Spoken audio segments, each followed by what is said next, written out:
네, 주안의 만나 4월 26일 월요일 묵상을 함께 나누도록 하겠습니다. 오늘 말씀은 출애굽기 12장 21절에서 36절 말씀으로요. 백성이 머리 숙여 경배하니라 라고 하는 제목으로 함께 묵상을 나누도록 하겠습니다. 오늘 말씀은 모세가 하나님께 받은 말씀대로 이스라엘의 장로들을 불러 이들에게 유월절에 대한 설명을 하고 이것을 이렇게 실행을 합니다. 오늘 표현되는 유월절에 대한 묘사는 조금 더 자세합니다. 어린 양의 피를 문 임방과 좌우 설주에 뿌리는 방법에 대해 설명을 하면서 이에 대한 도구로 우슬초 묶음을 가져다가 그릇에 담은 피에 적셔서 뿌리라고 하죠. 그리고 이 예식은 가나안 땅에 이르렀을 때에도 계속 지켜져야 합니다. 또한 이 예식은 영원히 지켜져야 하는 예식입니다. 이것이 오늘날 우리가 지키고 있는 성찬식의 의미이죠. 하나님께서는 이 유월절의 의미에 대해서 장로들에게 말씀을 하십니다. 너희의 자녀가 이 예식에 대해서 묻거든 여호와의 유월절 제사라 라고 설명을 하라고 하세요. 자, 이것은 하나님께서 제정하신 제사로 각 가정에서 드리는 제사입니다. 이 제사의 의미는 여호와 하나님께서 애굽 사람에게 재앙을 내리실 때에 애굽에 있는 이스라엘 자손의 집을 넘으사 우리 집을 구원하셨다라고 하는 것의 의미예요. 자, 하나님께서 우리의 집을 넘어가셨다. 그렇게 우리 집을 구원하셨다라는 것이 각 가정에서 유월절 제사와 함께 가르쳐져야 하는 것입니다. 9가지 재앙을 겪으면서 이스라엘의 최고의 두려움의 존재가 바뀌었습니다. 이들에게 있어서 바로가 가장 두려운 존재였는데 정말 두려움의 존재가 하나님으로 바뀌었어요. 그리고 그 두려움의 존재가 나의 편이라는 것에 이루 말할 수 없는 경외감이 느껴지는 것입니다. 하나님의 은혜를 경험한 자들의 동일한 표현은 머리 숙여 하나님을 경배하는 것입니다.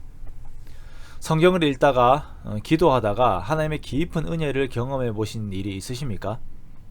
성경 말씀에 나를 비추었을 때 죽어 마땅한 나의 모습과 그에 비해 너무나도 크신 십자가의 은혜를 보면서 엎드리신 적이 있으십니까?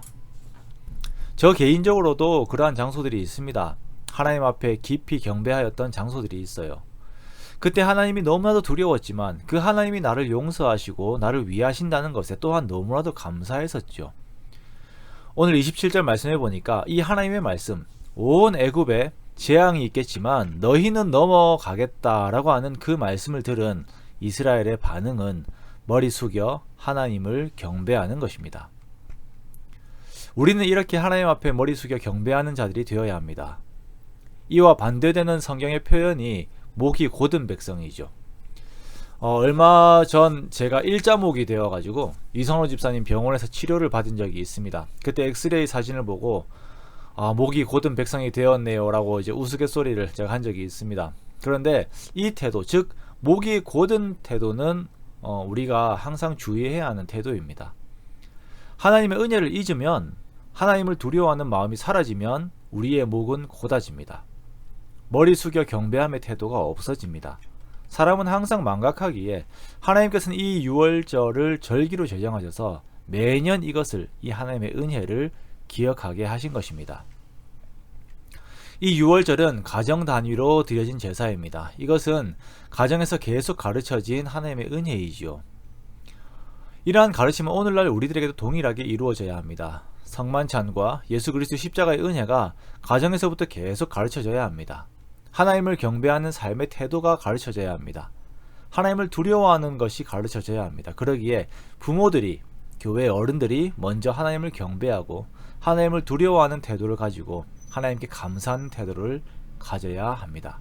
이것이 다음 세대에 이어져야 하는 것입니다. 이것이 거룩한 영적 유산입니다. 하나님께서 애굽을 치시자 바로의 장자로부터 옥에 갇힌 사람의 장자와 가축에 처음 난 것들까지 다 죽습니다. 큰 부르짖음이 애굽에 있게 되죠. 그리고 그 밤에 아직 해가 밝기도 전에 바로가 모세와 아론을 불러서 이스라엘이 애굽을 떠날 것을 명합니다. 모든 애굽 사람들도 재촉하여서 이스라엘을 내보내요. 그리고 이스라엘 자손들은 하나님께서 말씀하신 대로 애굽 사람들에게서 은금 패물과 의복을 구합니다. 지금까지는 노예로 아무런 대가 없이 고용만 하다가 이제 그에 대한 정당한 보상과 함께 애굽을 떠나게 되는 것입니다. 우리가 세상을 두려워하게 되면 세상은 우리를 아래로 보게 됩니다. 그러나 우리가 하나님을 두려워하게 되면 세상은 우리를 두려워하게 됩니다. 하나님께서는 그의 백성들은 온전히 하나님만 두려워하고 하나님께만 경배하고 하나님만을 위하는 그러한 삶을 살기 원하셨습니다. 그리하여 이스라엘의 모든 우상들이었던 애굽을 철저하게 무너뜨리셨습니다. 사랑하는 성도 여러분, 우리에게 가장 두려움이 하나님이 되셔야 합니다. 하나님을 의식하고 사십시오.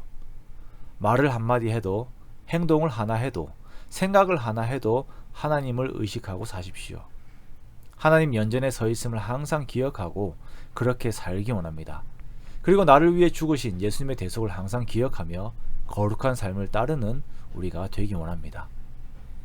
하나님 앞에 멸망당할 세상이 아닌 하나님께 속한 자로서의 자부심을 가지고 오직 하나님만 의식하며 살아가는 저와 여러분의 귀한 삶이 되시기를 주님의 이름으로 축원합니다.